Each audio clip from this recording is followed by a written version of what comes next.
Hey everyone, my name is Sean Arnold, and before we get into today's episode, I just wanted to make a quick announcement for you all. I've recently invested heavily into a brand new live streaming setup. I have a brand new internet connection with much higher speeds, I have a brand new streaming layout, and I also have a new microphone on the way as we speak. My goal behind this is if I'm able to stream more often and save more time on producing content, I'll be able to produce more content overall on a more regular basis. My YouTube channel will stay the same. I will be still doing the Yu-Gi-Oh! Legacy of the Duelist online rank series. I just hope to be uploading more often and more frequently. By streaming more often, I also hope to create complementary series such as deck testing streams, where I do my deck testing as I'm streaming live and hopefully take feedback from others that want to provide their expertise and their knowledge into how to improve my builds. Also, I hope to bring my older shows such as Dev Bros, which was a podcast style series where myself and other duelists will get online onto a microphone, play a couple of games with each other and discuss what news is happening in the Yu-Gi-Oh! World. Furthermore, if I'm able to save myself some time, I would actually like to try and play other video games. I want to play games such as For Honor and get into that properly. I will be streaming Horizon Zero Dawn this weekend and hopefully playing games such as The Legend of Zelda Breath of the Wild in the near future. At the moment, my schedule is unconfirmed and will be determined in the near future, but for the time being, if you want to keep up to date with what I'm doing and when I'm streaming, feel free to add me at Twitch on twitch.tv/thearnoldtwitch, or on my Twitter account at @thearnoldtweet to see when I'm streaming and making announcements. Thank you for tuning in and listening to this update, and hopefully you enjoy the episode.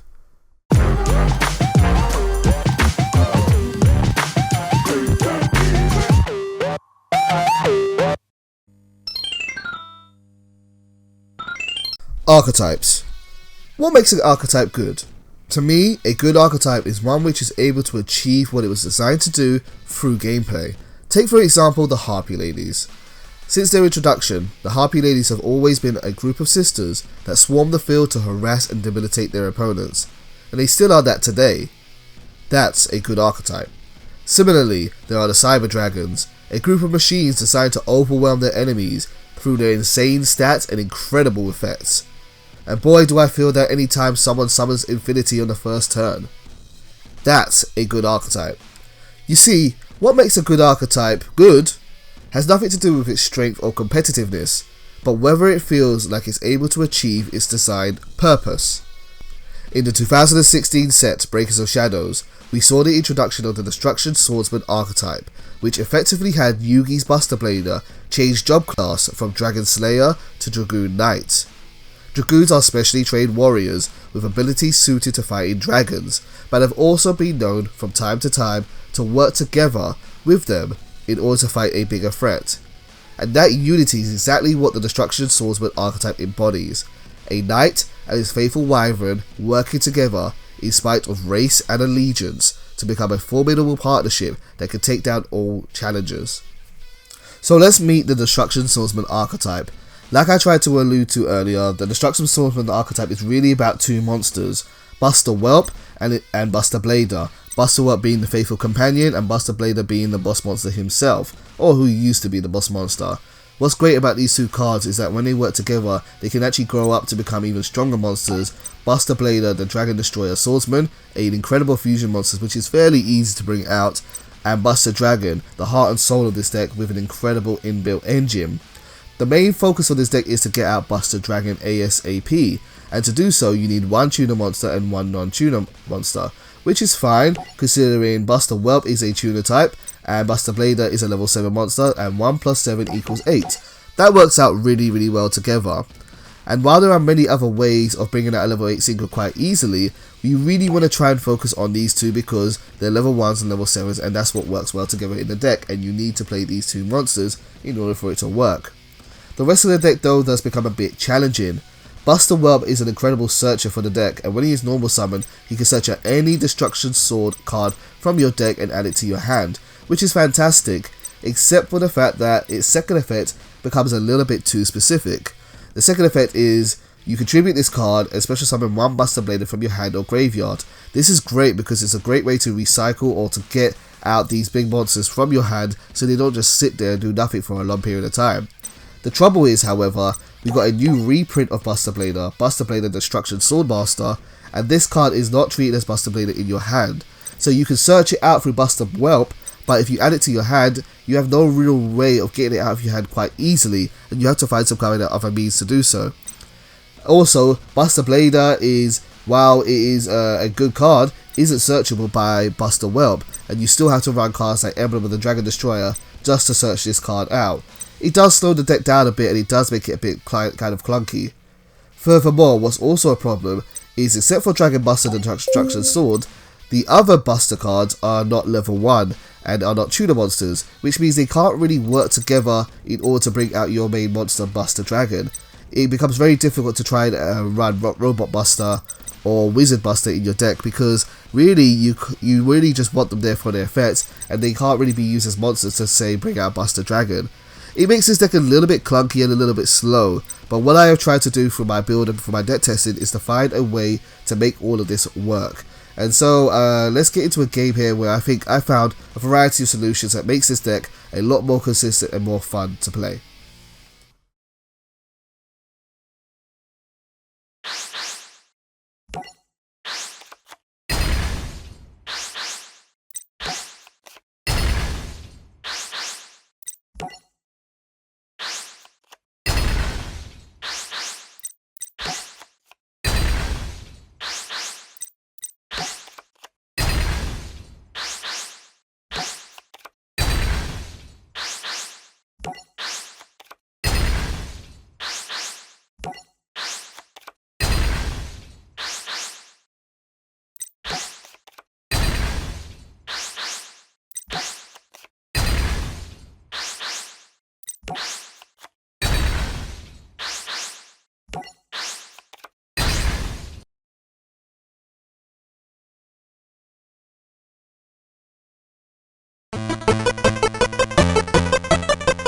Yeah.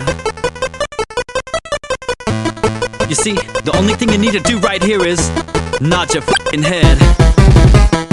You know, I always wanted that to happen. Anyway, the first thing which I want to commentate on is one of the weaknesses of this deck. This deck prefers to go second than first, and the only reason why is because we run cards like Twin Twister at 3, Dark Hole at 2, and Raigeki at 1. This deck is more heavily bespelled than it is trap cards, so I don't have a lot of cards which I can use to distract my opponent in their own turn, and my monsters aren't ones which, say, can stop my opponent from playing the game. Unfortunately, this makes this deck a little bit weaker than most decks in the meta these days, because you have effects which can activate in the other player's turn through your monsters and control the board. But it does have some decent first turn plays. It's not completely that bad, but this is something which will stop this deck from ever being like a tier 1 deck, or maybe even tier 2 in this current environment. Anyway, so in my first turn here, what I'm going to do is play Foolish Burial, and I'm going to send Glow Up Bulb from my deck to the graveyard. A standard move, a really obvious move to do.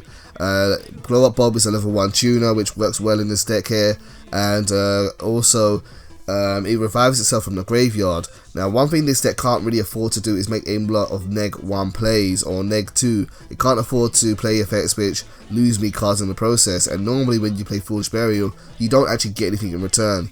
But at least Glow Up Bulb mitigates that. It sets up for other plays, like I'm doing now by special summoning it through Kinkabiyo's effect. It will also can special summon itself for free through its own effect as well, which is quite nice, and I'll be doing that later on. I use Kinkabiyo and Glow Up Bulb, send them to the graveyard for Formula Synchron. Formula Synchron is a level 2 Synchron monster who allows me to draw a card from my deck. It allows me to accelerate the speed of this deck, and allows me to get through my cards a little bit quicker than I normally would. And I've just drawn into cards of consonants, which I will then discard one level 1 Dragon type tuner who has 1000 attack or less, and draw 2 cards. And I've drawn into BUSTA BLADER, the reprint, and We're After. Now, on the subject of Foolish Burial again, it used to be that my primary target for Foolish Burial was the BUSTA BLADER you see in my hand right now, because that monster is only BUSTA BLADER in my graveyard. But I have other ways of getting this from my hand into the graveyard, so I don't mind drawing it as much as I used to, and it's not that big of a problem. I've seen in the past, when I do my research for my decks, this deck took me 10 days to build, by the way. It took me a long time to work on and get working, and I went through so many other people's builds. I've seen Shadow BUSTA BLADER, I've seen Blue Eyes BUSTA BLADER, I've seen Magician Pendulum BUSTA BLADER, and all of those are nice decks, and they kind of get the job done, but they all feel like decks which will be strong without BUSTA BLADER in them. Blue Ice works better as a rank 8 box deck. It's just so good at doing that. Pendulum decks work better without Busta Blader because Busta Blader doesn't really support the rest of the deck. And the Shadow build was nice, but again, it's one of those things where you're just using it for the engine as opposed to actually playing it at full power. So I tried to keep this deck as pure as possible. Now, so usually, yeah, I try to play this deck as pure as possible, and I try to find different ways to send Busta Blader to the graveyard without, say, using gimmicky things like those other engines, or especially summoning it from my hand. So in my opponent's turn here, he's summoned out Elfin the Raven. Elfin the Raven is a newer Blackwing, and I want to revisit the Blackwings at some point. I haven't really played Blackwings in Legacy of the Duelist. I was aware of them way back in the day when they were first introduced, but nowadays I don't really know what they can and can't do. That being said, I have played against duelists who are very good with Blackwings. I played against a duelist called, I think, Invasion or Illusion X, one of the two names. That guy was insane with his Blackwing deck and was just synchro summoning like no tomorrow. So in this turn, I've now played a card called Wear Off Thou. Wear Off Thou is an incredible searcher, and now I'm going to use that searcher to search into a searcher that searches my other searcher.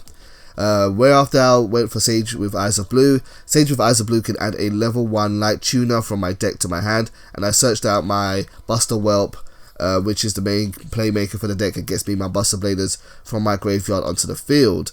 Now I use Sage with Eyes of Blue, not leaving it wide open, and use it to sync with a token into Formula Synchron. Formula Synchron is then get me a draw, and now I'm going to use Formula Synchron to special out Tatsunoko. Tatsunoko is a really cool level 3 synchro monster, and I'll tell you what that does in a minute. But Scapegoat is a really good card for this deck. I really love running Scapegoat in this deck because I have so many level 1 tuners which I can use it with. And Scapegoat used to be a really strong card way back when. In fact, it used to be limited on the list, but now it's unlimited. I can do stupid things like this. And what I'm now going to do is use Tatsunoko's effect to use a synchro monster, or use materials on my hand for a synchro monster, and then special summon out a level 10 synchro called Leo, the Keeper of the Sacred Tree. I like this method of being able to ditch Busta Bladers from my hand. I can search out the Busta Blader without really losing anything. I can use it, search out with Busta Whelp in order to make as a +1, and then I can ditch it to the graveyard with a monster which really didn't cost much to get out in order to summon a really strong 3100 attack monster. So yeah, Scapegoat is really fun in this deck. I also have a monster called Jester Confit in this deck, which allows me to accelerate plays and get more fodder for synchro summons on the field, and also it allows me to do other plays as well.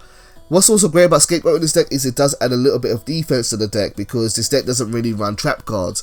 So earlier on you saw myself being able to chain to MST, which is really nice. So if my opponent plays Twin Twister against it, I can always chain with Scapegoat, which is quite useful. And then I can use the monsters themselves to stop attacks, but also to use them as fodder, as you've already seen. Plus, the Scapegoats can also be used for fusion summoning, which I'll be touching on a little bit later on. So now in my turn again, I'm going to summon Busta Whelp. Busta Whelp is going to add Destruction Swordsman Fusion from my deck to my hand, which will be useful much later on. And now I'm going to use Busta Whelp's second effect in order to tribute it and then special summon the Busta Blader in my graveyard to the field. It is a really good solid way of bringing out this monster onto the field. You can also special summon them from your hand, but yeah, no, it's just a really reliable way. And now we're going to do the second part of the combo, which is to use Dragon Buster Destruction Sword to attach it to Busta Blader as a kind of like an equip card. And now I'm going to use this effect to special summon it to the field. And now I have a level 1 tuner and a level 7 monster, which is perfect because it allows me to go to synchro summon. And now I can synchro summon the heart and soul of this deck, Busta Dragon. This is Busta Whelp all grown up into his big flying form, and now, kind of like Dark Souls 1's Seath the Scaleless, he's ready to fight against his own kind, and he's going to turn all monsters that my opponent's controls into dragon types. His other effect is that he also summons Busta Blader from the graveyard. Now, this is kind of hit or miss. I kind of like, I'm starting to notice that there's a bit of conflict between the reprint of Busta Blader and the new Busta Dragon. Busta Dragon is nice because it turns all my opponent's monsters into dragon types, but this Busta Blader has an effect where when a monster is destroyed by battle or card effect on my opponent's side of the field and is sent to the graveyard, I can attach it to this Busta Blader, and then this Busta Blader has an effect where I can send one monster that's equipped to it to the graveyard, and then destroy all monsters of the same type of my opponent's type in the field.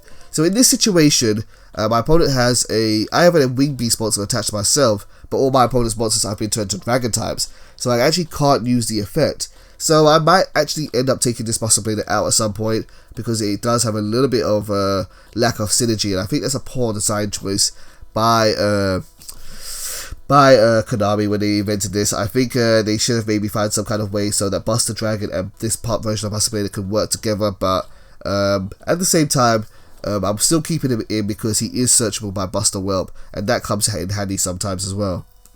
So in my opponent's turn here, just in case my opponent wants to use their extra deck, I'm going to use Buster Dragon's third effect, and that is to be able to attach one of my Dragon Buster cards, Destruction Swords, from the graveyard onto the Buster Blader. And when this has happened, this card, there is a level 1 tuner, stops my opponent from special summoning from their extra deck. It's kind of like a domain of the Monarchs, but I can do it for free during my opponent's turn. It is a really, really nice play here. Now, speaking of nice plays, this is one of my favorite tech cards that I like in this deck. It is Beast Eyes Pendulum Dragon. This card can be fusion summoned using any beast monster on my field and any dark dragon type monster on my field. And I actually wanted to finish the game here with this in style, with this combo here, but it doesn't actually quite work out. Beast Ice Pendulum Dragon takes any dark dragon type monster on the field, and the main combo, or the main way I summon this, is actually through King Kabio. King Kabio can revive Dragon Buster Destruction Sword from my graveyard, and it is a dark type monster, and then I can send them both to the graveyard in order to bring out a 3000 attack monster. This monster also has a secondary effect, which is it takes the attack of the beast type monster that was used for the contact fusion, and if I attack my opponent's monster and destroy it, I can burn my opponent for an amount equal to that monster's attack. So if I was able to attack my opponent with Beast Eyes Pendulum Dragon and destroy my opponent's monster, I could burn them for 3100 attack, because that was the attack of Leo. So in my turn now, I've managed to re-summon Buster Dragon again, and special summon Buster Blader out one more time. And now we're going to go to the battle phase and attack my opponent's monster, and unfortunately it doesn't really work out here. I knew this could happen, and there were other plays which I could have made. I could have gone into Psy Frame Lord Omega and done it instead, but like I said, I really, really wanted to finish this in style with Beast Eyes Pendulum Dragon, or at least have Beast Eyes Pendulum Dragon make an appearance in this video. So this didn't work out here, and it was kind of a waste of a turn. So now my turn here, there's not a lot I can really do, so I'm just going to kind of end this turn here, and I'm just checking my board to see what I can do. But there's a lot of little combos like this in this deck. Again, this is another use of Scapegoat tokens. Scapegoat tokens can be used with my Dark Dragons in order to bring out Beast Eyes Pendulum Dragon. And although they have 0 attack, it's just another way that makes use for them. There's a lot of synergy in this deck here. In my opponent's turn here, he summons out his level 1 tuner. And just like before, I'm going to use Buster Dragon's effect again in order to summon out my little dragon. That will stop him from making a synchro summon for this turn, so no level 6 synchro Black Queen monster for you, sir. And there's not going to be a whole lot he can do. He plays Sephiroth the Elite and uses that effect to bounce the monster back from his field to the hand, and so special summons it. And I don't know if he's going to attack this turn. Maybe he will. Maybe he'll go for my tokens, or maybe he will just try and keep it on the field. And no, he's not going to do that. He's going to play Siroko's effect, which will take the attack of all Black Queen monsters on his side of the field, and then Sirocco gains attack equal to that. So he now has 3600 attack, and now he tries to destroy Buster Dragon. That's a really good play, because Buster Dragon is, again, the engine of this deck. But I have another way of going around this, and now I'm going to play Destruction Swordsman Fusion. I can use the Buster Blader on my side of the field, and any of my opponent's monsters on his side of the field, because they're all Dragon type, and use those as materials for a fusion summon. And this is the main boss monster of the deck now. Buster Blader, the Dragon Destroyer Swordsman. It is a really, really strong monster, especially when combined with Buster Dragon. Buster Blader Dragon Destroyer Swordsman has a couple of effects. First of all, it can only be summoned by a fusion summon. It cannot be special summoned by any other means. It turns all of my opponent's Dragon type monsters to defense position, and thanks to Buster Dragon, that is currently the case. All of his monsters are still Dragon type monsters, and it can also negates the effects of all Dragon type monsters on my opponent's side of the field, and that really helps create a soft lock where my opponent can't really activate any of these monster card effects. So in this situation now, we're going to play Glow Up Bulb. The only downside with Dragon Destroyer Swordsman is he can't attack directly, but he can attack defense position monsters and infinite piercing damage. And so I wanted to win the duel in this game here, so I'm going to search out another Buster Blader with Emblem, and I'm going to add a normal one from my deck to my hand, but you can also add any in your graveyard with this card, which is quite nice because it's quite versatile. And then I'm going to make a tribute summon with these two cards here, and I'm going to send Glow Up Bulb and my Buster Dragon to the graveyard. Buster Blader, this deck entirely is so much fun to play. I'm really happy with this build. It is just a blast to play. It's just got tons of combos and tons of potential to do. And one thing which I like being able to do in this deck here is doing stuff like this. I can ditch any card from my hand in order to bring back the Destruction Swordsman Fusion card if I need it. It is a really versatile card which allows me to dodge certain effects. And I'm going to be putting up some highlight videos of other things I've done with this deck, and other little combos that I've made with this deck against other fun decks. And to wrap up this duel, I'm going to play a version of Monster Reborn, Return of the Dragon Lord, to bring back Master Dragon, turn my opponent's monster into a Dragon type again, and now we're going to end this game by attacking my opponent. First with Buster Blader, the Fusion type, which will do piercing damage to my opponent, and then directly. I hope you guys have enjoyed this episode. It has been a long time coming. I've been working on this episode for a long time, and if you guys have, please make a comment down below. And look forward to seeing the deck build of this deck and trying it out yourself. It's been a whole lot of fun to do, and it's one of my favourite decks right now. So thank you for watching as always, and I hope to see you soon. Take care.